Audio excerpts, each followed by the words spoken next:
Bueno, muy buenas noches a todos, bienvenidos. El frío nos está volviendo un poco. Bueno, para mí es un honor presentar a Nico y a Carlos en esta iniciativa del Centro Socialista de la ciudad de Córdoba, a través de su escuela de formación política, que tenemos como un interrogante planteado esta charla debate, que queremos tratar de buscar respuestas a qué aporta el cristianismo a los procesos históricos populares de liberación. Y como les decía, bueno, Carlos Asselborn, entrerriano, casado, con 2 hijos. Él mismo dice que su trabajo principal es la docencia, secundaria, terciaria y universitaria. Además es investigador en la Universidad Católica de Córdoba, profesor en Filosofía y Ciencias Sagradas por el Centro de Estudios Filosóficos y Teológicos en 1997. También es licenciado en Filosofía el año 2000 por la Universidad Católica de Córdoba, doctor en Estudios Sociales de América Latina por el Centro de Estudios Avanzados de la Universidad Nacional, miembro del Centro Tiempo Latinoamericano desde el año 1995, y junto al profesor José Alessio, Pepe, es coordinador de la Cátedra Libre Monseñor Angelelli, allí en la Universidad Católica de nuestra ciudad. La tenemos con nosotros. Junto a Gustavo Cruz y Oscar Pacheco, Carlos ha escrito el libro Liberación, Estética y Política, aproximaciones filosóficas desde el sur, que creo que es de la editorial de la Universidad, ¿no es cierto?, de Córdoba, de septiembre de 2009, y algunos artículos como Cuando el sujeto político se cansa y el hombre común goza, en la revista Cuadernos Americanos de la UNAM, la Universidad Nacional Autónoma de México, y Economía, Ética y Estética, ¿qué hace el capitalismo con el cuerpo que somos?, en la revista Economía y Sociedad del 2015, de la Universidad Michoacana de San Nicolás de Hidalgo, la Facultad de Economía Vasco de Quiroga. Bueno, Nicolás Alessio, el cordobés, fue ordenado sacerdote el 3 de diciembre del 81 en la Arquidiócesis de Córdoba, Argentina. Fue titular del Santuario de San Cayetano 25 años, hasta que en conflicto con el obispo diocesano, Carlos Ñáñez, por defender públicamente la ley del matrimonio igualitario, fue obligado a dejar su trabajo. Teólogo de la liberación, recibido como bachiller en teología en 1982, luego de haber cumplido en el Studium Theologicum, dependiente de la Facultad de Teología, todos los requisitos requeridos y aprobando el examen final con la mejor calificación. A su vez, Nicolás fue miembro fundador y director del Seminario de Formación en Catequesis Monseñor Arnulfo Romero, de la mencionada Arquidiócesis de Córdoba. Ahora coordina la página web del Centro de Reflexión Teológica y Pastoral Arnulfo Romero. Es colaborador permanente de los Seminarios de Formación Teológica de Argentina, creo que desde el 83 hasta el presente. Se destacan sus publicaciones y estudios por la síntesis fuerte entre fe y vida, evangelio y realidad social, cristianismo e ideologías, publicadas durante más de 18 años consecutivos, la mayoría en Didascalia, una revista para la catequesis, Rosario, Santa Fe. Es una revista nacional de amplia trayectoria pastoral en el país.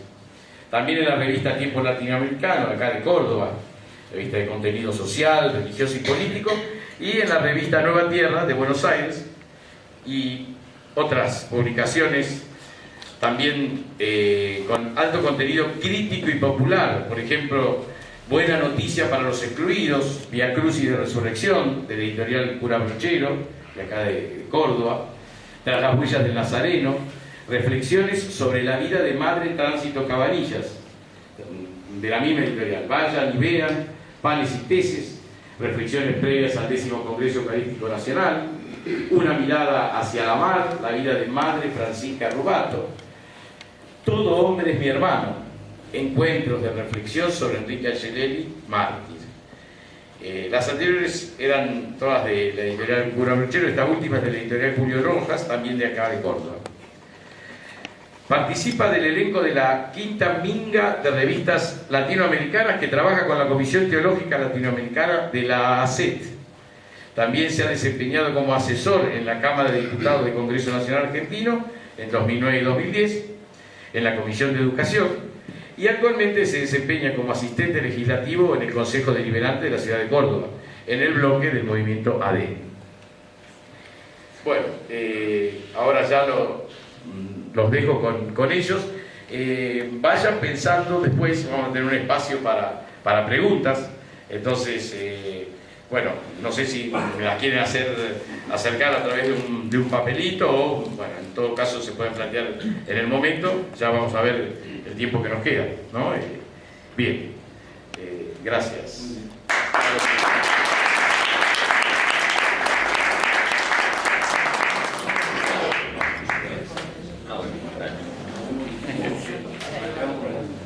Bueno, hago una introducción al tema previamente. Bueno, ¿qué tal? ¿Cómo vamos? ¿Bien? Un gusto grande haber sido invitado acá por la Escuela de Formación o la Escuela Política de Socialismo. Creo que estos espacios son más que importantes y a veces uno los extraña en otras organizaciones. Bueno,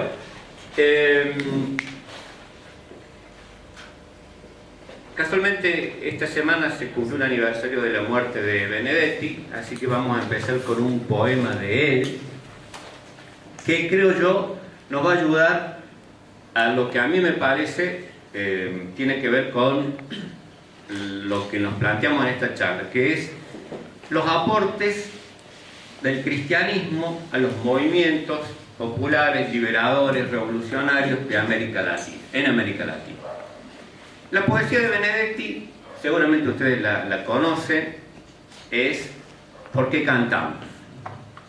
Es una poesía que en toda la primera parte va como describiendo una situación dramática, va planteando el dolor, la angustia, lo insuperable, la tristeza, la agonía, la muerte. Es como la primera parte de su poesía y que va intercalando siempre con esta pregunta: ¿por qué cantamos? La segunda parte intenta responder a la pregunta: ¿por qué cantamos?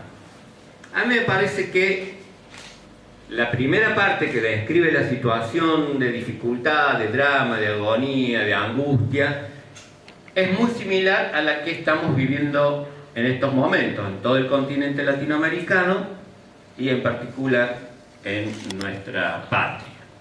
Muy similar porque, bueno, más o menos creo que vamos a coincidir en que hay una revisión de modelos de exclusión, de modelos de concentración de la riqueza, de modelos, hay como una restauración de ciertos modelos neoliberales en el continente, y eso, no hace falta que me explaye en este tema, lo único que logra es beneficio para unos pocos y mucho dolor para muchos. Esa es la primera parte de la poesía. Frente a esa situación, que nosotros podríamos pensarla en cualquier lugar de Latinoamérica, y por supuesto del mundo, pero nos vamos a detener en Latinoamérica, la situación genera la pregunta ¿por qué cantamos? Que en el fondo es como la pregunta ¿y por qué seguimos creyendo, esperando? ¿Por qué seguimos peleando? ¿Por qué seguimos militando? ¿Por qué seguimos luchando? Es como decir, si todo nos indica que nos están arrasando con la cuota dramática que eso tiene, ¿por qué cantamos? ¿Por qué cantamos? ¿Qué es lo que hace que podamos seguir cantando? Entendiendo el cantar como esto de seguir viviendo, seguir luchando, seguir militando. Y en estos tiempos de intemperie, en estos tiempos de cierto exilio, de lo que uno desea para uno mismo y para nosotros, es como una pregunta fundamental. En términos muy bíblicos, cristianos, hay una frase de uno de los apóstoles que dice que hay que dar razón de la esperanza, ¿no? Porque podemos decir, yo espero, tengo esperanza, pero no basta, digamos, hay que dar razón de la esperanza, mostrar la razonabilidad de esperar algo, la racionalidad de esperar, ¿no? Razones de la esperanza. Y la pregunta, ¿por qué cantamos? Un poco está planteando eso. En la segunda parte de la poesía van a aparecer como los intentos de respuesta. Yo creo, y adelanto a lo que voy a intentar desarrollar después, creo que uno de los aportes de la fe cristiana a estos procesos de liberación, no desde afuera, ¿no? Esto también me parece que hay que como que señalarlo. Los cristianos en Latinoamérica no aportaron a los movimientos de liberación desde afuera, sino desde adentro, desde adentro. Un aporte, uno de los aportes que a mí me parece como muy fundamental es intentar, digo intentar porque nunca las respuestas son acabadas, pero intentar dar una respuesta a este por qué cantamos. Vamos ahora a escuchar la versión, porque me parece importante, primero por respeto al poeta, al autor de la poesía, y después porque creo que también genera un clima que nos ayuda a esta reflexión, y después de escucharla, seguimos. ¿Les parece? Vamos. Bien, para los que están llegando recién, la idea era escuchar esta canción porque nos va a ayudar, creo yo, nos va a ayudar a pensar en el aporte o uno de los aportes que yo creo como fundamental a los movimientos, a los procesos de lucha en Latinoamérica, a los movimientos populares de liberación. Y decía que la primera parte describe un poco el dramatismo de la situación de opresión, de injusticia. Cuando habla de la cueva de ladrones, creo que es fácil ponerle nombres a los dueños de la cueva en nuestro continente. Fijémonos qué está pasando con nuestro hermano de Brasil en este momento, para no quedarnos con lo nuestro, que tenemos lo propio. Cueva de ladrones. Después cuando habla de la vida como un blanco móvil, ¿no? Si la vida permanentemente amenazada. En fin, esa es la primera parte, y siempre la pregunta ¿por qué todavía hay ganas de cantar? ¿Por qué hay ganas de pelear? ¿Por qué hay ganas de seguir militando? ¿Por qué? Antes de continuar, tal vez algunas aclaraciones que probablemente no sean muy necesarias, pero vale la pena hacerlas. Primero, que cuando decimos cuál es el aporte del cristianismo, de entrada hay que referir que el aporte del cristianismo es, o por lo menos lo que yo voy a plantear, desde una perspectiva, es decir, hay muchos cristianismos. Nosotros podríamos pensar que el Opus Dei tiene una manera de entender el cristianismo, obviamente Roma tiene una manera de entender el cristianismo, hay una tradición católica que tiene una manera de entenderlo. Nosotros entendemos, frente a la pregunta de esta noche, que vamos a hablar de un cristianismo leído desde la experiencia latinoamericana, que en su aspecto más teórico se llama teología de la liberación, que incluso hoy ya es un fenómeno más complejo que en sus inicios, porque hoy podemos hablar de varias teologías de la liberación y no de una sola. Pero para no entrar en demasiadas disquisiciones, es importante marcar que lo que uno va a decir parte no de cualquier cristianismo, sino de un cristianismo leído desde esta reflexión teórica que a su vez se nutre de una práctica, de una experiencia, de un humus en Latinoamérica, en donde los movimientos de lucha fueron por un lado como raíz de la reflexión teórica, y a su vez la reflexión teórica alimenta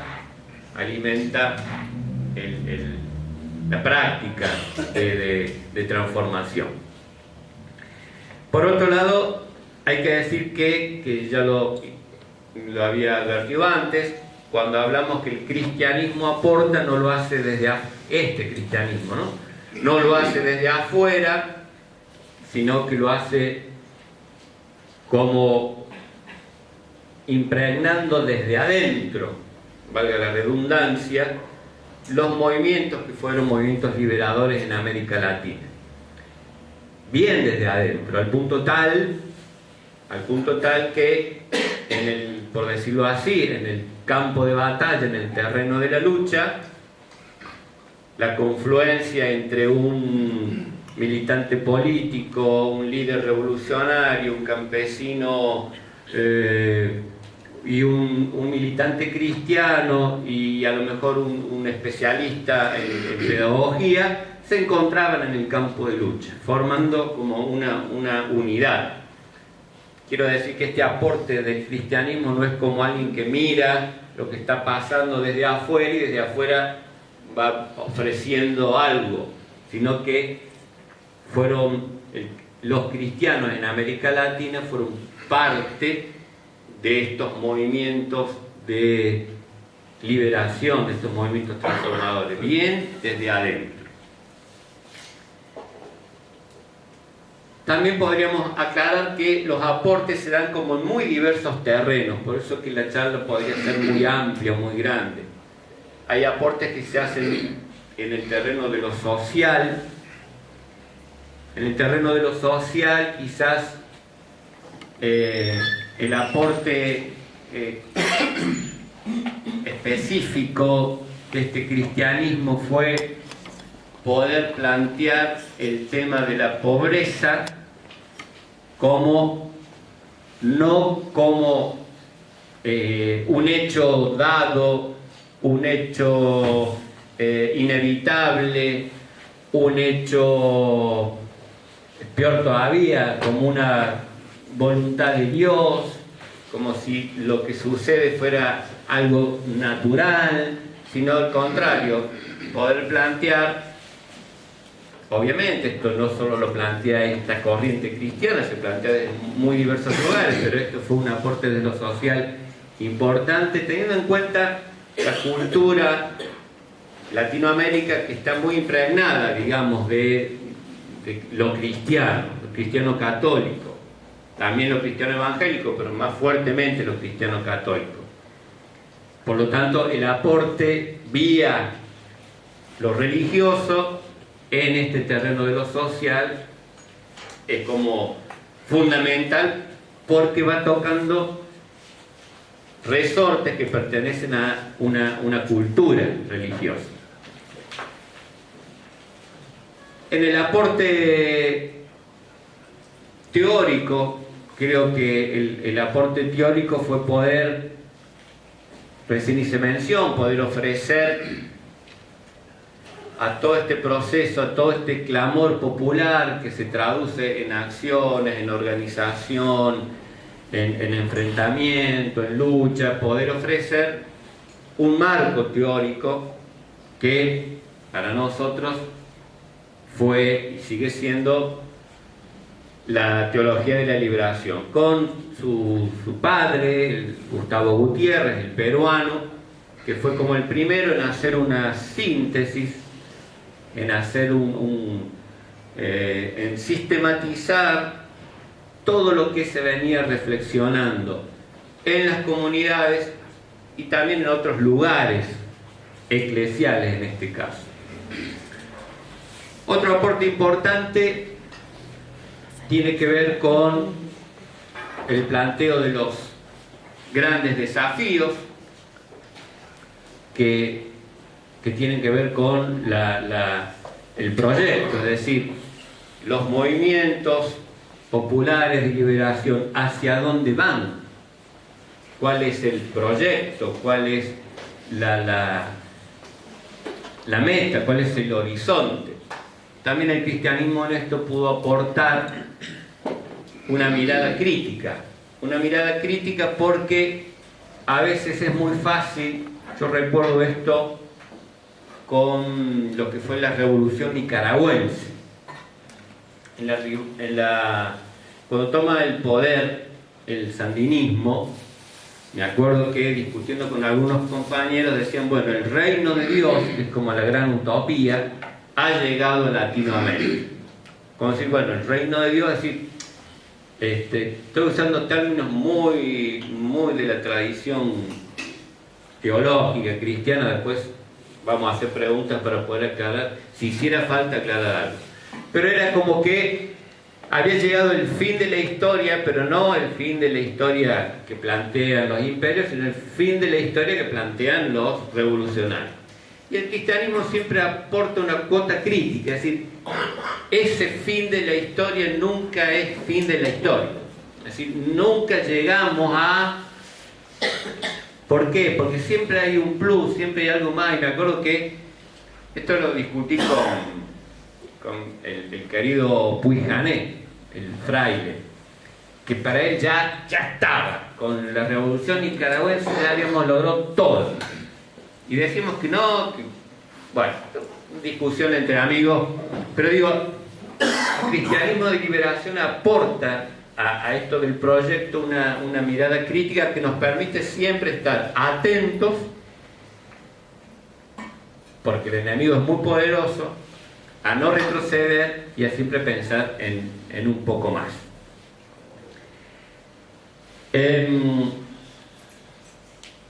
Volviendo ahora a la pregunta de la canción, que creo que este es el aporte más importante a mi entender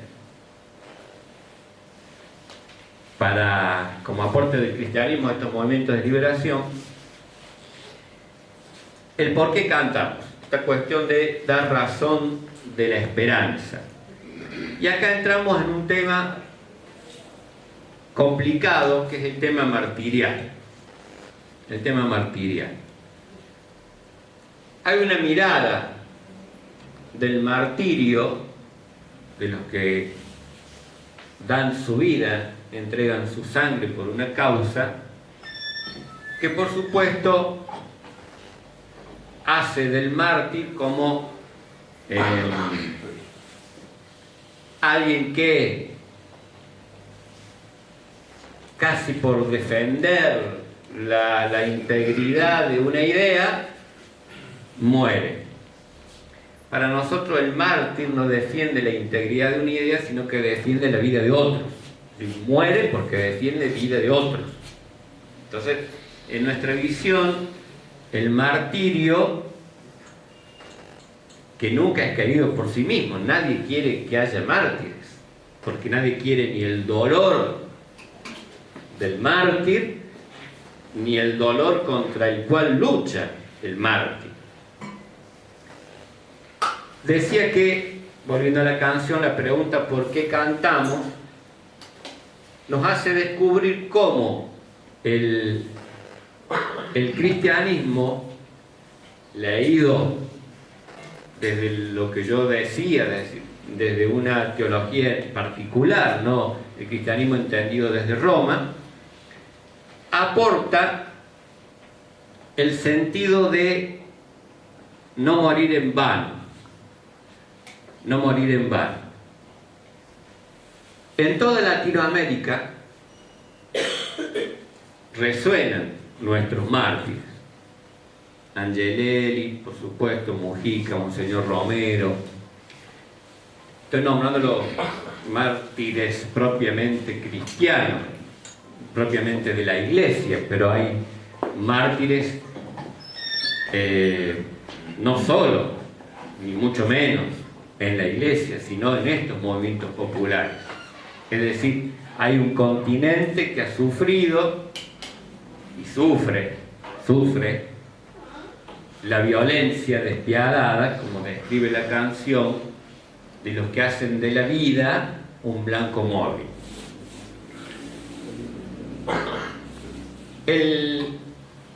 El centro de la fe cristiana, yo diría casi el único dato de la fe cristiana, de lo que uno dice creemos, estaba muerto y ahora vive, es decir, la resurrección. Yo recuerdo, ¿cuántos minutos llevo? 15. ¿Cuánto? 15 con canción y todo. Canción 12. Muy bien, bueno. Recuerdo en una reunión allá en mi parroquia, en un lugar muy pobre, de esos que se los llaman las zonas rojas, había fallecido un nene de una familia, enfermedad, nutrición, bueno, las causas típicas de la muerte, justo el domingo de Pascua, el domingo de Resurrección. Y yo tenía el lunes una reunión de comunidad de base ahí en esa zona, y era inevitable hablar de la resurrección ligado a algo tan dramático como la muerte de un pibe. Y la verdad que yo no sabía qué podía decir en semejante escena y contexto. Además eran mis primeros años en la zona, por lo tanto uno realmente va como muy descolgado, digamos, con toda la buena intención del mundo, pero muy descolgado. Pero había que abordar la situación, había que abordarla, había que estar ahí. Y bueno, se me ocurre pregunta re teórica, porque la verdad que lo digo ahora y me avergüenzo de decirlo, pero digo, bueno, y estábamos ahí reunidos con la mamá del pibe, los hermanos y otra gente de la comunidad. Pregunta retórica: ¿qué es para ustedes la resurrección? Por Dios.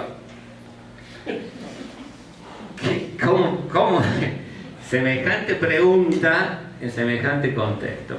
Son las metidas de pata que uno tiene como cura improvisado. Joder.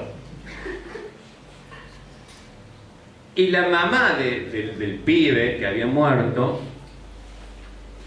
dice, haciéndome caso, porque podía decir, deje de preguntar pelotudeces, digamos. Pero digamos, tomando la pregunta, dice: para mí resucitar es despertarme siempre. Y yo dije, esto no lo leí en ningún diccionario de teología. Y digo, ¿qué sabiduría la de la mujer en semejante qué sabiduría y qué coraje, qué energía, que en semejante contexto me haya dicho, es despertarse siempre. Porque en ese contexto lo natural era dormirse y no despertarse más, por la carga de dolor y dramática del momento. Es despertarse siempre. Y ese despertarse siempre, que esta señora con esa simpleza y esa sabiduría lo plantea, bueno, es eso. Es poder pensar que ante el momento más dramático, ante el momento más duro, como describe la canción, todavía cantamos. ¿Por qué cantamos? Para el cristianismo, este valor o esta idea es el núcleo de lo cristiano. Es el núcleo de lo cristiano. Es lo que planteaba antes, dar razones de la esperanza. Insisto, no digo que sea un aporte exclusivo ni original, digo que este es el aporte. Y la canción lo refiere en una, cuando va avanzando en la respuesta, primero lo refiere de manera poética cuando dice: porque el campo huele a primavera, porque este tallo en aquel fruto. Ustedes saben que la Pascua como acontecimiento ligado a los ciclos de la vida tiene que ver con esto, con los frutos de la primavera. Es decir, el invierno es la muerte y la vida, la primavera, la Pascua es la estación que sigue. Y acá está insinuado en la canción, porque el campo huele a primavera, significa esto de siempre se supera, se puede superar aún el peor de los inviernos, Pero la frase que más me impactó del poema es cuando dice, hablando de por qué cantamos, porque algún futuro y porque el pueblo cantamos, porque los sobrevivientes y nuestros muertos quieren que cantemos. ¿Cómo que los muertos quieren que cantemos? Si están muertos. ¿Cómo que los muertos quieren que cantemos? Y es absolutamente real la expresión. Son nuestros muertos que no están muertos y quieren que cantemos. Entonces, este compromiso, por decirlo así, esta ligazón de los sobrevivientes, hoy nosotros, los que siempre luchamos, con los muertos, que son los que quieren que cantemos, es ese aporte, insisto, desde mi perspectiva y para mí, propiamente cristiano, centrado en la parábola o la metáfora de la resurrección, que es el despertarse siempre que me planteaba esta mujer, que es el campo que empieza a oler a primavera después del crudo invierno, y que es la razón del por qué cantamos, porque nuestros muertos no están muertos y quieren que cantemos. Hay un aspecto más que podría desarrollar, pero voy a terminar acá para dar el lugar a Carlos y esperar sus preguntas.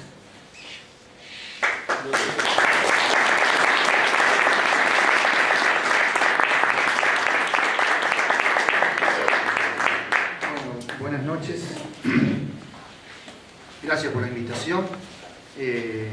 Gracias a Jorge también. El alumno hay que tener, ¿sí? Jorge el alumno, no Jorge el curioso. Bien. Las palabras de Nicolás me permiten a mí señalar en parte o focalizar o acentuar algunas cosas que dijo. Pero antes de eso yo quería como que señalar un par de supuestos antes de comenzar a hablar de los aportes del cristianismo a los procesos populares de liberación. El primero es que también podríamos preguntarnos qué otras tradiciones liberadoras le aportaron al cristianismo, motivaciones, ideas o posibilidades de reinterpretarse, ¿sí? Es decir, el aporte no solo ha sido el cristianismo a los procesos de liberación, sino que también en América Latina, también lo señalaba Nicolás, los mismos procesos populares de liberación aportaron a revisar algunos presupuestos del cristianismo o de la fe. Un ejemplo de eso lo podemos tener en el impacto que tuvo el Concilio Vaticano II acá en América Latina. Podríamos decir que el impacto que tuvo el concilio no fue el mismo que tuvo en otras partes del mundo, ¿sí? Acá parece que el impacto de ese concilio fue un impacto profundo, generó prácticas y prácticas disruptivas, digamos, prácticas revolucionarias, porque ya se estaban dando procesos de liberación. Entonces podríamos decir que si bien el documento, por ejemplo, de Medellín activó o motivó a muchos cristianos también al compromiso político, pero el documento de Medellín no hubiera sido posible sin también esos procesos previos que se estaban dando. Entonces ahí hay como un ida y vuelta, digamos, ¿no? El cristianismo aporta a los procesos de liberación, pero también es enriquecido por esos procesos, ¿no? La otra cuestión es, yo me preguntaba, bueno, ¿qué puede aportar uno en este espacio? Y bueno, yo vivo de la docencia, en última instancia soy una especie de sofista, vendo ideas que no son mías, cobro por ellas y así puedo mantener mi familia. Entonces, pero a veces uno, hablando con compañeros, hay como una especie de prejuicio por la cuestión teórica, digamos, ¿no? Entonces, yo creo que la cuestión teórica es importante en tanto y en cuanto esté vinculada con la práctica, ¿no? Y la cuestión teórica a veces en la militancia suele desdeñarse o dejarse de lado, porque en definitiva a veces también provoca ciertas preguntas o ciertas posibilidades de autocrítica, y aparece una suerte como de dogmatismo de la praxis, digamos, de la práctica, que pone un muro a toda posible crítica que venga de la teoría, digamos, ¿no? Evidentemente teoría y práctica no lo separamos acá en la cabeza, pero en la vida cotidiana están presentes, ¿no? Es quedarse en la teoría, y es el mejor refugio para la impotencia política, digamos, ¿no? Quedarnos en la discusión teórica. Entonces ahí hay como una ambigüedad que es difícil convivir con esa ambigüedad, pero es eso, digamos, porque eso es la historicidad, eso es la historia, ¿no?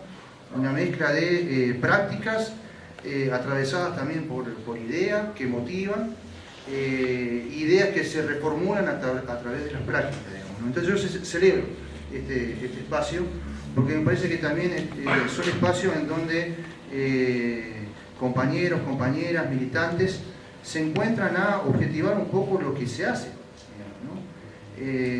A veces es muy fácil, o habrán escuchado, ¿no? Investigaciones que se hacen a partir de las prácticas de un determinado grupo. Esas investigaciones son financiadas a veces por grandes fundaciones. Vienen, investigan, hacen las entrevistas, escriben sus libros y se llevan la información. Y nunca la información vuelve a esos grupos de donde salió. Entonces ahí hay todo un desafío en la militancia de poder hacer teoría, recuperar la teoría que parte justamente de la práctica. Y algo de eso también creo que lo ha tenido la tradición cristiana, ¿no? ¿Cómo entiendo yo al cristianismo, digamos? Lo voy a entender como a ver, el cristianismo es más que la Iglesia Católica, ¿sí? En eso hay siguió mucho lo que decía Nicolás, hay muchos cristianismos, pero entiendo al cristianismo como un movimiento que ha generado una tradición, un movimiento histórico que ha generado una tradición. Creo que comienza como un movimiento histórico alternativo, crítico, liberador, pero que tiene un gran poder para invertirse, ¿sí? Es decir, de convertir motivaciones liberadoras en motivaciones dominadoras, ¿no? En convertirse de ser posibilidades de liberación en convertirse en discursos que terminan legitimando la dominación e incluso terminan legitimando asesinatos.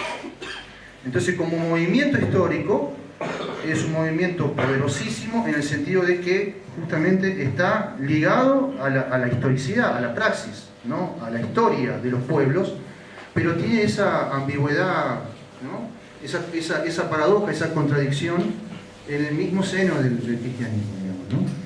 Entonces lo voy a tomar como un producto, o sea, no voy a meter todavía la fe acá, vamos a intentar analizarlo como un producto de la cultura y que expresa un deseo de más humanidad, digamos, ¿no? Por eso en ese sentido yo creo que el cristianismo es una tradición liberadora entre tantas otras tradiciones liberadoras, ¿sí? Y el cristianismo lo dice con su lenguaje, ¿no? Y si me permiten ser un poco hereje, con sus mitos, entendiendo por mito no algo falso, sino un relato que da sentido, que aglutina, que da sentido de cuerpo, de comunidad, y un relato motivador, ¿no? El mito, la concepción así positivista dice que el mito es falso y frente a eso ponen la ciencia, digamos, ¿no? Entonces nosotros, los seres humanos, necesitamos mitos, ¿sí? Para darle sentido a nuestra vida. Y esos mitos se expresan en lenguajes. Entre ellos está el lenguaje religioso, está el lenguaje poético, ¿no? Está la metáfora, ¿no? La ciencia nos puede explicar más o menos cómo son las cosas, ¿no? Pero no por qué son así las cosas, ¿no? Y ahí entran otros tipos de saberes, entre ellos núcleos, algunos llaman a esto mitos fundantes, todas las civilizaciones tienen mitos fundantes, y en esos mitos fundantes siempre aparece un asesinato. Y depende de cómo se interprete ese asesinato, ese mito se puede transformar en mito de liberación o en mito de dominación. Y lo tenemos en la misma figura de Jesucristo. Recién hablaba Nicolás de la resurrección, que para mí es también el núcleo central del cristianismo. Pero como verán, también hay distintas versiones acerca de qué es lo que se entiende por resurrección y cuáles fueron las causas de ese asesinato. Para mí fue un asesinato. Para otros fue una entrega pasiva, porque había un padre que lo mandaba a entregarse por los seres humanos para salvarlos del pecado, ¿no? Entonces ahí entiendo esa versión como un mito de dominación. Entonces lo que tiene que hacer el cristiano es justamente una actitud pasiva frente a todas las adversidades históricas producidas por los seres humanos, pero que frente a eso no nos queda otra que la humildad, ¿sí? Y la obediencia al Padre, ¿no? Entonces ahí ya hay una tensión en ese relato, que ese relato no expresa una imaginación caprichosa, sino que está basado en una experiencia histórica concreta, ¿no? Hay un autor, tal vez lo conozcan, se llama Erich Fromm, él tiene un libro que se llama El dogma de Cristo, y dice que los primeros cristianos, el relato que aglutinaba a los primeros cristianos era el relato de que Jesucristo había sido un hombre que se había hecho Dios, ¿sí? Luego del edicto de Milán, cuando el cristianismo pasa a ser religión imperial, el dogma se invierte y el dogma dice es Dios que se hace hombre. Cambia mucho la bocha ahí, ¿no?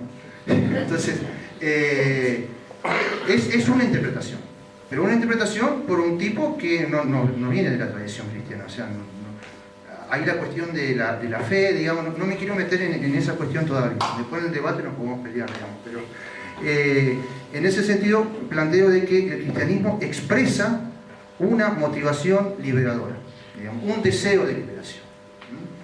Pero como toda expresión histórica tiende a invertirse, ¿no? Y en esa inversión, bueno, se pueden jugar, digamos, presupuestos absolutamente antagónicos, así como surge, digamos. Es decir, se vacía de contenido crítico y liberador a esa tradición, ¿no? Es como decir que Macri va a hacer una revolución.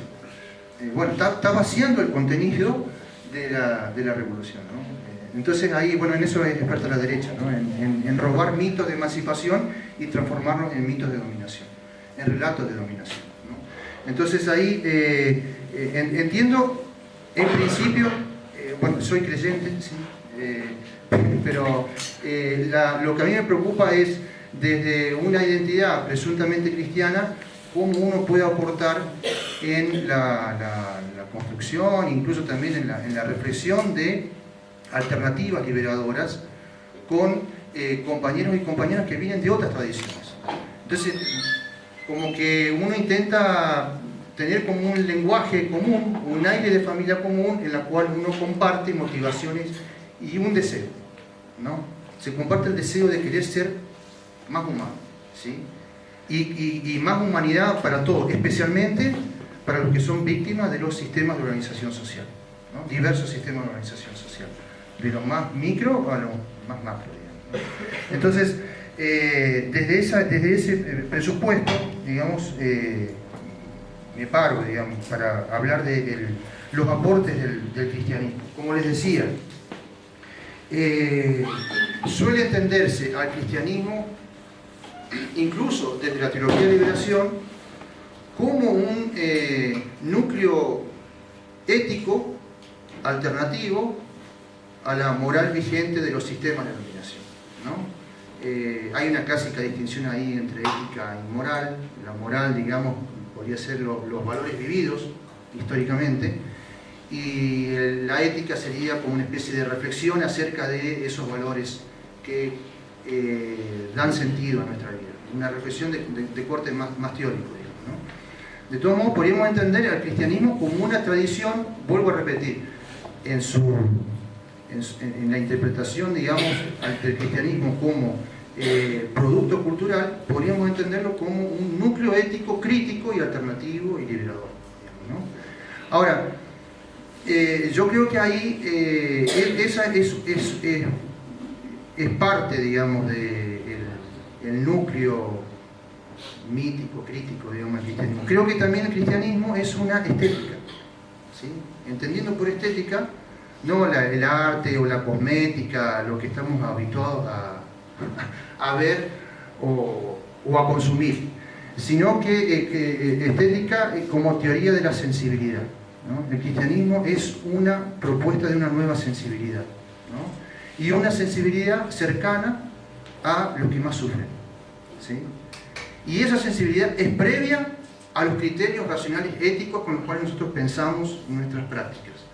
Ese es el presupuesto primero, y es bien corporal. La estética hace referencia a la sensibilidad humana, o sea, a los deseos y a las pasiones de los seres humanos. Y eso es cuerpo, ¿sí? Entonces entiendo que el cristianismo también es una reflexión acerca del cuerpo que somos, ¿no? Y cómo el cuerpo muchas veces es cooptado por los sistemas de dominación y nos formatean, nos formatean nuestros deseos, nos formatean nuestras pasiones, nos formatean nuestro gusto y formatean también nuestros modos de gozar. Y el cristianismo liberador es otro modo de gozar.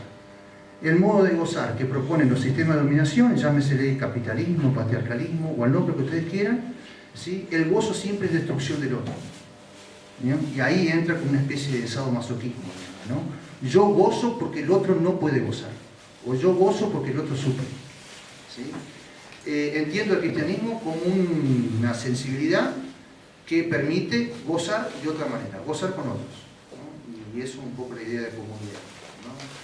Tal vez la resurrección podría ser esta idea de la persistente fuerza de este deseo de seguir gozando con otro, en el sentido del gozo amplio, ¿no? Cuando nosotros decimos gozo o deseo en las sociedades donde estamos, tendemos siempre a pensarlo y a reducirlo a un par de cuestiones, ¿no? Cuando le pregunto a los alumnos si desean, dice, profe, se está metiendo en cosas íntimas, porque entienden el deseo como genitalidad, digamos, y el deseo, o sea, no hay emancipación, no hay liberación sin deseo, ¿sí? Sin deseo.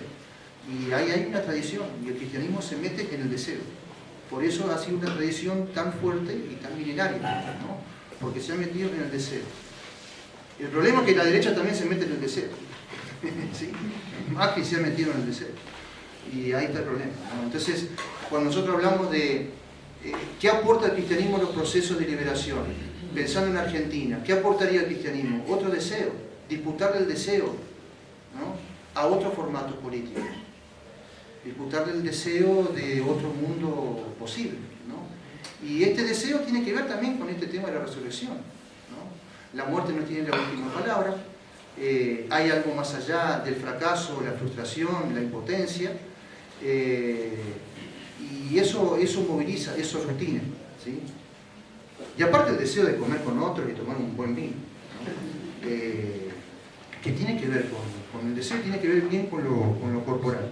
Entonces, a pesar de que ha habido cristianismos que han terminado dicotomizando o espiritualizando, digamos, al deseo, yo pienso el cristianismo como una recuperación del deseo bien material y bien corporal, ¿no? Las imágenes con las cuales los textos de la Biblia, sea del Antiguo o Nuevo Testamento, la mayoría de ellas son imágenes que tienen que ver con cuestiones bien corporales, por lo menos los núcleos centrales hablando del cristianismo, ¿no? Cuando decimos encarnación, ahí ya tienen la carne. Cuando decimos resurrección, el credo de la Iglesia Católica dice creo en la resurrección de la carne, no del alma ni de otra cosa, ¿sí?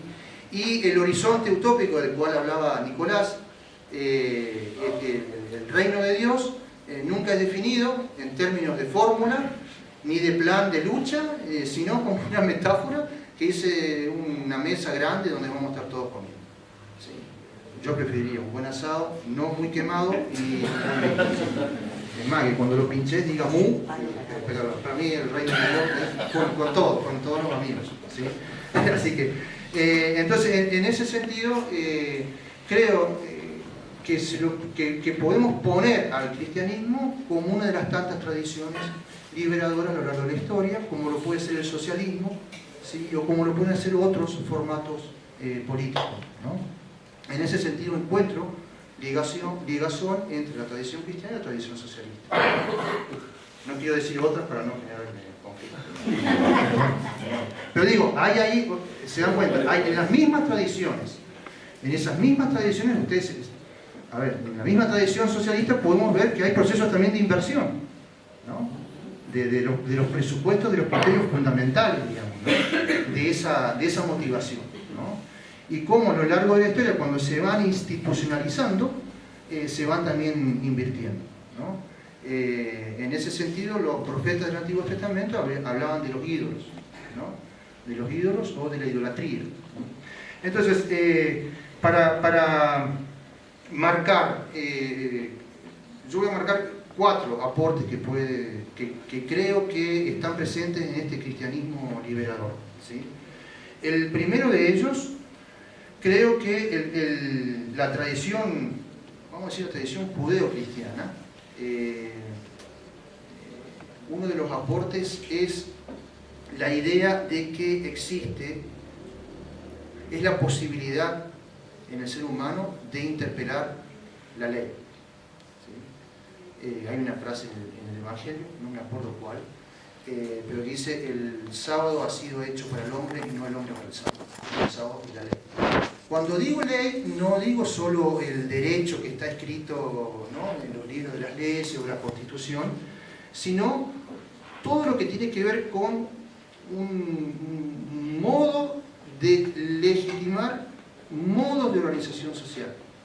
Ahí puede estar el derecho, es decir, ahí están también las instituciones, ¿no? Las instituciones son expresiones concretas de la legalidad, ¿no?, y son las garantes de cierta legalidad en las relaciones.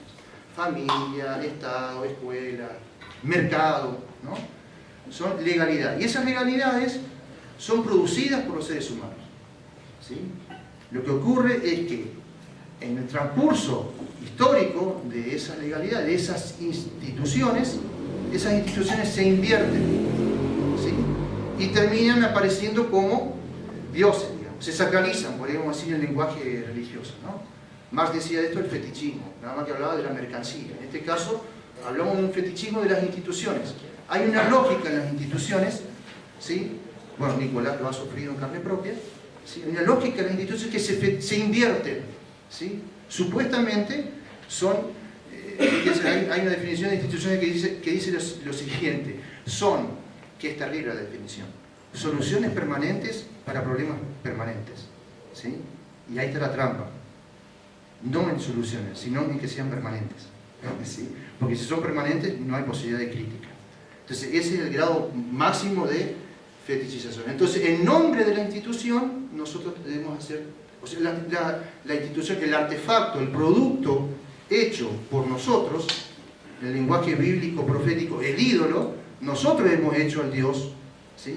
Llamado institución, y ahora termina siendo que somos gobernados por las instituciones que hemos producido nosotros y hemos perdido la capacidad para interpelar esa ley o esa institución. ¿Se entiende cuando digo ley en sentido amplio? No solamente el derecho, ¿no? Entonces, el cristianismo aporta esta idea de que se puede interpelar la ley, es decir, digamos, la muerte no tiene la última palabra, ¿no? Que el poder no tiene la última palabra, que el poder no es tan poderoso, ¿sí? Y que los que no tienen poder, no es que no tengan poder, ¿sí? Sino que también hay un poder ahí, ¿sí? Entonces, esta interpelación del ser humano frente a la ley, ¿no? No estamos diciendo no a la ley, una suerte de anarquismo, aunque hay algunos que interpretan también al cristianismo como una expresión también de un anarquismo ahí presente, ¿no? Anarquismo que estaba presente también en otros formatos culturales. Grecia produjo sus anarquistas, que eran los cínicos, ¿sí? Los cínicos que andaban ahí por la plaza, medio en bola, ¿sí? Y los tipos decían, ¿no? Pobres, y fue el primer movimiento filosófico que aceptó mujeres en su grupo. Todos los otros filósofos eran profundamente machistas, ¿no? Y eran filósofos en función del poder de la época. Estos eran pobres que se juntaban y decían, somos felices porque no tenemos propiedad, ¿no? A menor propiedad, mayor felicidad, ¿no? Uno de ellos fue Diógenes. ¿Se acuerdan la tira de Fontana Rosa? Diógenes y el linchera. Diógenes era el perro. Entonces estos tipos vivían como perros, ¿sí? Ahí el que piensa es Diógenes, no el linchera, ¿sí? Y vendría a ser como el Chavo el Ocho, en la vecindad, ¿no? El Chavo el Ocho no tiene propiedad y vive en un tonel, ¿no? Los cínicos en la Grecia antigua vivían en toneles, ¿no? Entonces los tipos decían, bueno, no hay que dejarse esclavizar por el deseo, por lo tanto hay que satisfacerlo en el momento. Así que los muchachos tenían ganas de hacer lo suyo y ahí en la plaza misma, ¿sí? Lo hacían en público, ¿no? Y si no tenían con quién hacerlo, bueno, recurrían a la masturbación, estas cosas, ¿no? Pero digo, en el contexto de la época, estoy señalando que hay una tradición crítica en medio de otra, o sea, en otra civilización, en otra cultura, ¿no? Epicuro también acepta, la escuela del jardín de Epicuro también acepta. También, el jardín de Epicuro, también, ¿sí? El tema del placer. El tema del placer, ¿sí? Entonces ahí hay como elementos, podríamos encontrar elementos también en los pueblos originarios, ¿sí? De estas tradiciones críticas, ¿no?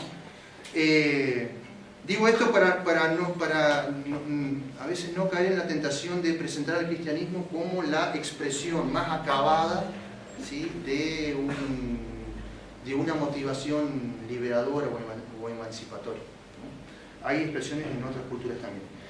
Entonces, ¿qué aporta el cristianismo? Esta interpelación a la ley la podemos encontrar en algunos mitos fundantes en los textos de la Biblia. Por ejemplo, ustedes conocen el texto de Adán y Eva, ¿no? Adán y Eva, Dios crea a Adán y Eva, primero Adán, luego parece que siente pena porque el tipo está solo y entonces lo duerme, le saca no sé de dónde, una costilla y hace Eva.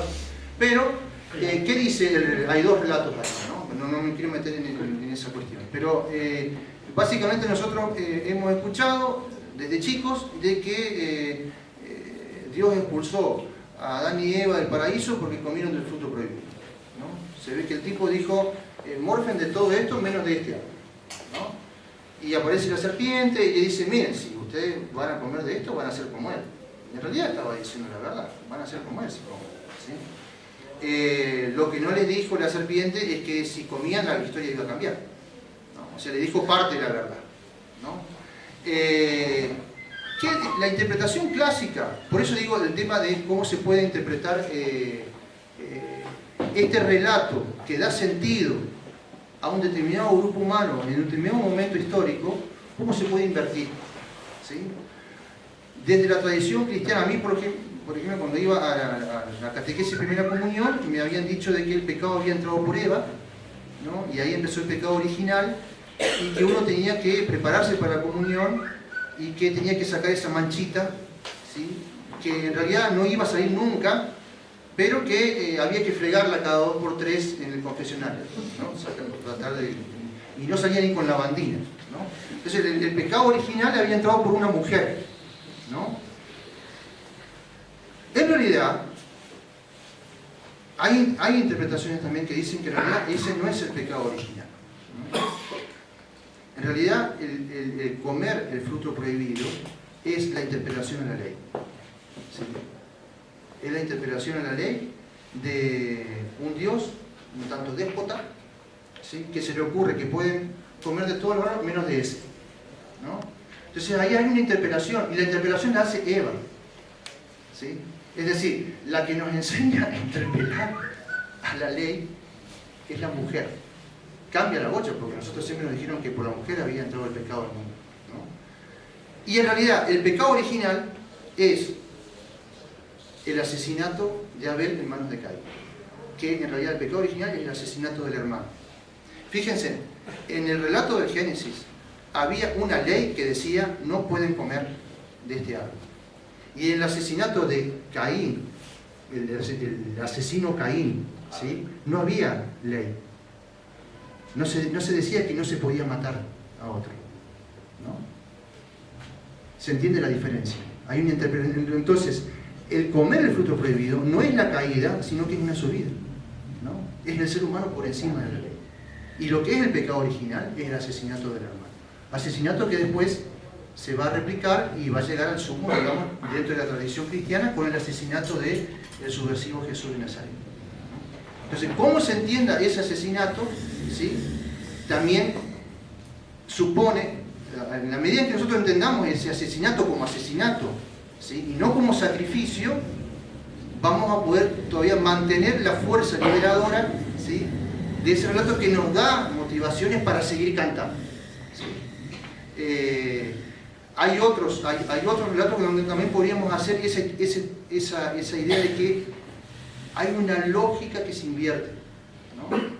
Y eso parece ser que es una lógica presente en las instituciones. Cuando digo instituciones, incluso las prácticas institucionalizadas que tenemos, ¿no? ¿Sí? Podemos pensar, las marchas contra los femicidios son interpelaciones a una legalidad, a un modo de relacionarnos, ¿sí? Entre los seres humanos. Entonces, parece que, yo entiendo que el cristianismo hay un aporte importante, ¿no?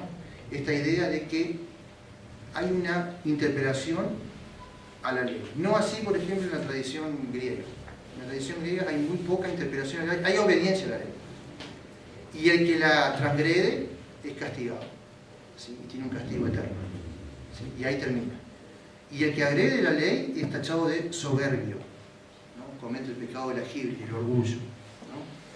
Entonces, ¿cuál es el mensaje de esa tradición? Tenés que ser humilde en la vida, ¿sí? Te das cuenta, no tenés que ser esos negros que exigen, ¿no? Algún plancito, ¿no? Fíjense cómo eso se replica, o sea, más allá de que seamos cristianos o no, tengamos fe o no, hay como que elementos en el sentido común que trabajan con esos mitos que están fuertemente arraigados, no solamente acá, sino en la sensibilidad. Por eso entiendo que también el cristianismo es una sensibilidad. En ese sentido podemos encontrar el relato de la parábola del buen samaritano. Un tipo que no tenía nada que ver con la legalidad, de hecho era un excluido, digamos, los samaritanos eran mal vistos, fuerte conflicto entre los judíos los samaritanos, no sé si se llamaban judíos, no me acuerdo, pero digamos, con los samaritanos había un serio problema. Y el tipo es el que, justamente, es el que se va a expresar esa sensibilidad para con el caído que había sido golpeado por los ladrones, asaltado en el camino, ¿no? El samaritano ¿Sí? eran israelíes, el reino del norte de Israel, Sí. capital en Samaria, y el reino del sur Sí. de Judea, un capital en Sí. Jerusalén. Luego aparece, ahí la palabra aparece sacerdote, no sé cuántos, creo que 3 aparecen, ¿sí? Y que la ley, la lógica de la ley, no les permite, o sea, no pueden salirse de esa lógica, ¿no? El que se sale de esa lógica es el samaritano, y encima Jesús lo muestra como ejemplo, que no era un ejemplo de la tropa propia, digamos, ¿no? Era de un ejemplo del pueblo al que odiaba, ¿sí? Es como decir que acá nos vienen a mostrar, qué sé yo, lecciones de ciudadanía los peruanos y los bolivianos. ¿Qué nos pueden mostrar así? No sé si vamos entendiendo a dónde quiero llegar, digamos, ¿no? Entonces, primer punto, primera clave o primer aporte dentro de lo que ya se dijeron, ¿sí? Entiendo esa posibilidad de interpretar la ley. La segunda, Nicolás también ya lo ha dicho, y creo que también eso es propio de la producción, de la reflexión de la Iglesia, de la teología latinoamericana, es la opción por los pobres, digamos. Es mirar la realidad y la historia a partir de los vencidos, de los marginados, de las víctimas, ¿no? Y eso es una apuesta, ¿no? O sea, el cristianismo de liberación, ¿sí? Te ofrece la posibilidad para que vos hagas una apuesta, y esa apuesta es la opción por los pobres. O sea, no está garantizado el éxito en esa apuesta, no está garantizado que ganes, ¿sí? Y ahí uno se juega la vida, es mirar la historia desde los vencidos, ¿no? Ahora, eso tampoco es privativo del cristianismo, ¿no? Hay otras tradiciones que también lo tienen. Podríamos decir, el judaísmo también lo tiene, ¿sí? Y creo, sospecho que otras tradiciones culturales también tienen eso, ¿no? Esta idea de ver la historia desde los que vencen o desde los vencidos, ¿sí? Entonces digo esto ¿por qué? Porque hay una discusión ahí en los teólogos de liberación si yo puedo fundamentar la opción por los pobres desde la Biblia. Y sí lo puedo argumentar desde la Biblia, pero también puedo argumentar lo contrario. Vamos a encontrar textos, ¿sí?, que argumentan para un lado y para otro. Por eso digo que en definitiva después termina siendo una apuesta existencial, ¿no? Ver la historia, ver la familia, ver el laburo, en el caso mío en el aula, ver la política, ¿sí?, desde la perspectiva de los más pobres, de las víctimas, de los excluidos, de los vencidos. Pongan ahí las adjetivaciones o los sustantivos que quieran, ¿no? Es decir, en el momento en que uno está en algún lugar determinado, es la idea, bueno, a ver, acá, ¿desde dónde tengo que mirar? ¿Sí? Cuando uno se para frente a los alumnos, bueno, ahí, ¿cómo se juega esta opción en el aula? ¿Cómo se juega esta opción en la familia? ¿Cómo se juega esta opción en el partido? ¿Sí? En el movimiento, en el grupo, ¿no? Entonces es una apuesta. Tercer punto. El tercer punto, que no me lo acuerdo de memoria, tiene que ver con la crítica al sacrificialismo, digamos, ¿no? Es el no al sacrificio. La tradición judeo-cristiana, que chorrea sangre por todos lados, los textos bíblicos chorrean sangre por todos lados, pero hay ahí unos núcleos centrales en donde hay una crítica a la idea de sacrificio, ¿no? Es decir, el cristianismo liberador no sería una tradición que termina justificando algún tipo de sacrificio humano, ¿no? En ese sentido también hay que repensar cómo pensamos la militancia, ¿sí? Como sacrificio, ¿no? El sacrificio siempre exige algún tipo de retribución, ¿no? Es decir, el sacrificio finalmente es pensado, o dicen los que saben, que es una categoría que viene del mundo religioso, ¿sí? Y que se hacen sacrificios para obtener la bendición del dios o los dioses, ¿sí? Es decir, el sacrificio busca algún tipo de retribución, ¿no? El sacrificio no es donación gratuita, ¿sí? Es comercio, digamos, ¿no? Yo hago el sacrificio, pero también quiero que me den lo que me corresponde. En ese sentido, podría ser una variante de la meritocracia, ¿no? El sacrificio, ¿no? Yo hago méritos, ¿sí? Y vos no me estás respondiendo. Y mirá todo lo que yo hice por vos y vos me devolvés esto con esta manera. Entonces yo creo que el cristianismo liberador es una crítica a la idea del sacrificio, a la teología del sacrificio, ¿no? En ese sentido,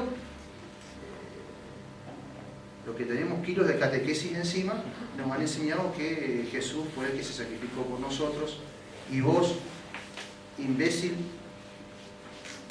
el viejo imbécil, no te das cuenta que murió por vos, así que portate bien, ¿sí? Y no hables cuando hablan los mayores y hacer el caso a papá. Por más que tu papá te golpee o te ningune, digamos, ¿no? Pero vos tenés que ser obediente, ¿no? Porque él vino para salvarte, y vos no te das cuenta. ¿Sí? ¿No? Entonces aquí ese tema de fijarte todo lo que sufrió y vos no te das cuenta, ¿no? Argentinos, estamos haciendo un sacrificio, ¿no? Casi todos los... Bueno, en Argentina vieron que siempre que aparece un gobierno nuevo, siempre hay que hacer sacrificios, ¿no? El ajuste. ¿Bueno? Ya viene algo mejor, ¿no? Entonces, sacándole toda la cuestión religiosa, cristiana, vemos cómo esa idea opera en la vida cotidiana y en el sentido común, ¿no? ¿Cuántas veces nosotros le decimos a nuestros hijos, tenés que sacrificarte para ser alguien en la vida? Sin sacrificio nadie se consigue, ¿sí?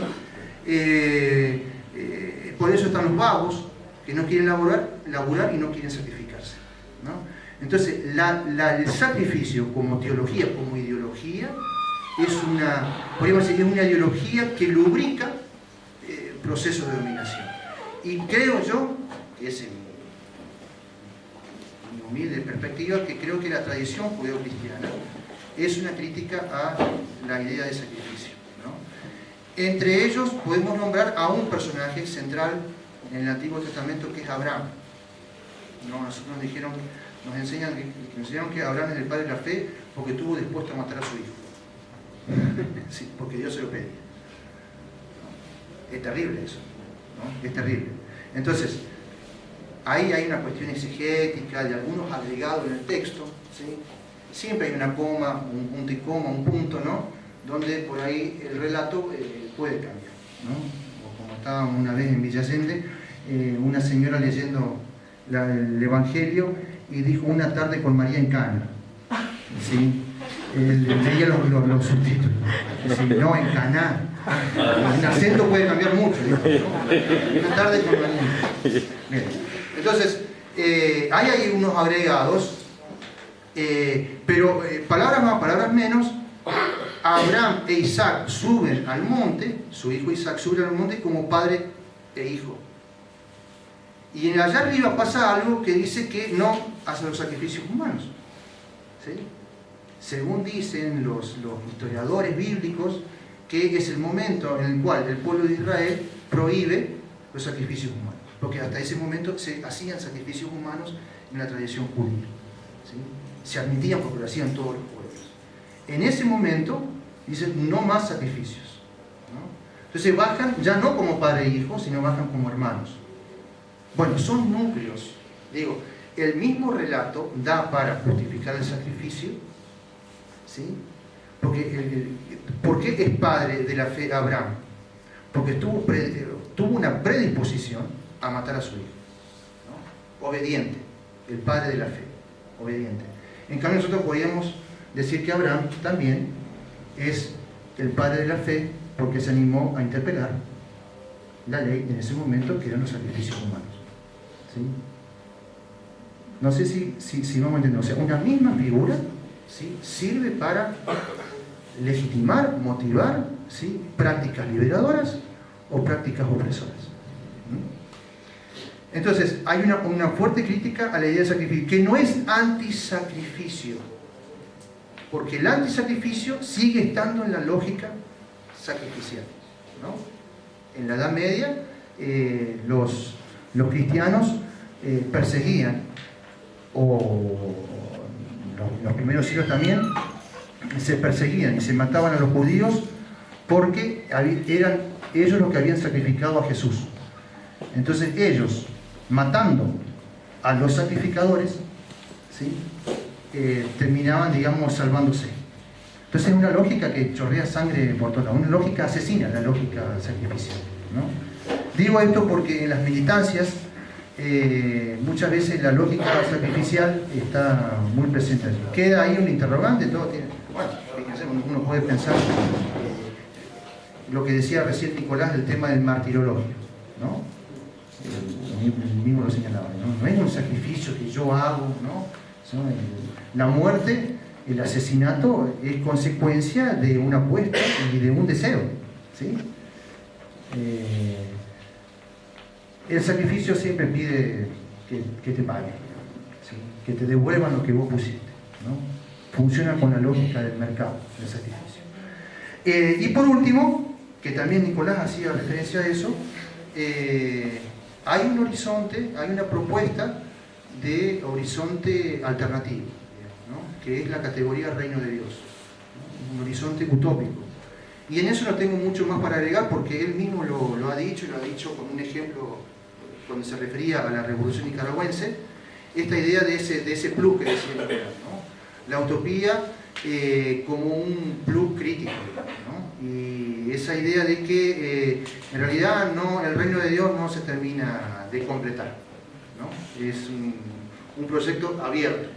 Y eso permite garantizar, o por lo menos hacer todo lo posible para que cualquier formato político, cualquier proyecto político no se invierta, no se fetichice, no se sacralice, ¿sí? En ese sentido uno puede decir que ha habido ideologías, ¿sí? Que justamente restaron potencia liberadora a esas ideas en cuanto se presentaron como la única garantía para alcanzar el mejor de los mundos posible.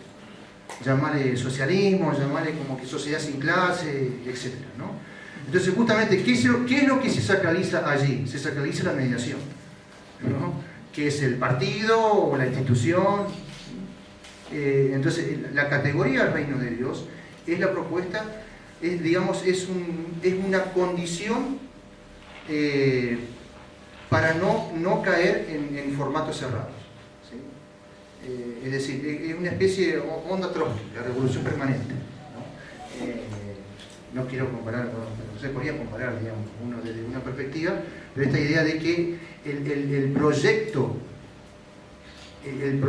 político institucional, ¿sí? Siempre es susceptible de ser interpelado, de ser criticado. Y si no es criticado, se fetichiza, se sacraliza. Y ahí produce muerte. Y cuando se fetichiza, exige sacrificios, ¿sí? a los miembros, ¿no?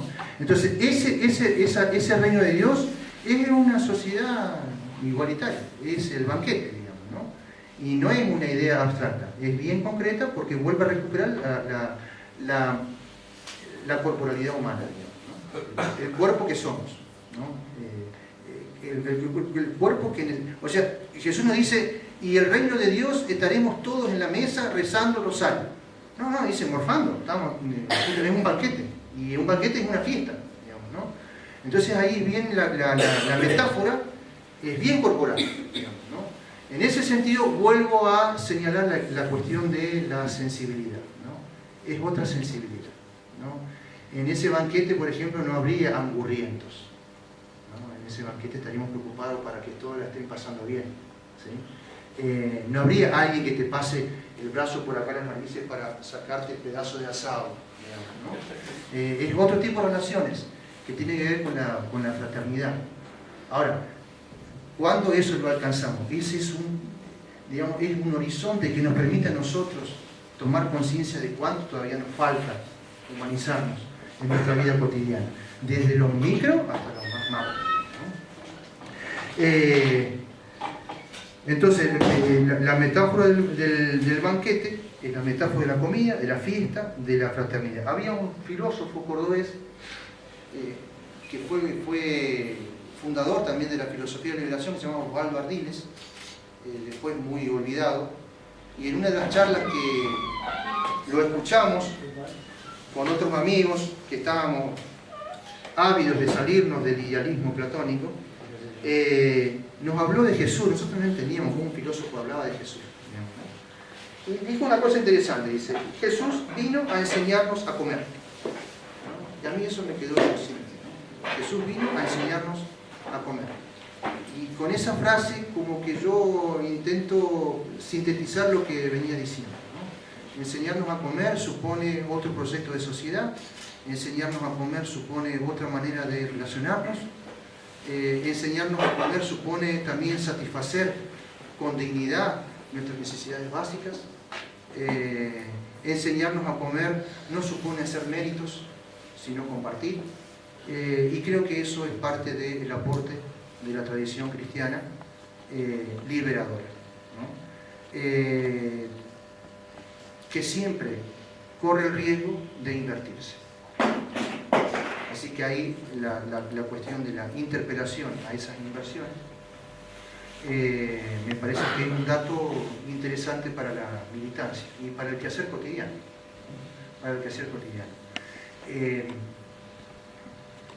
Las instituciones, la ley, los formatos en los cuales nosotros estamos metidos los seres humanos, ¿sí? Si los dejamos liberados a su propia lógica, piensen en el mercado, por ejemplo, el mercado libre, ¿no? Si dejamos el mercado libre, si hoy tenemos quilombo, mucho más, ¿sí? Si lo dejamos liberado a su propia lógica, nos chupa la vida. Entonces ahí hay como una especie de esta distancia crítica, esta interpelación, ¿sí? Y que podría tener referencia en otras afirmaciones de la tradición cristiana, ¿sí? Pero termino acá, ¿sí? Así que gracias por el aguante.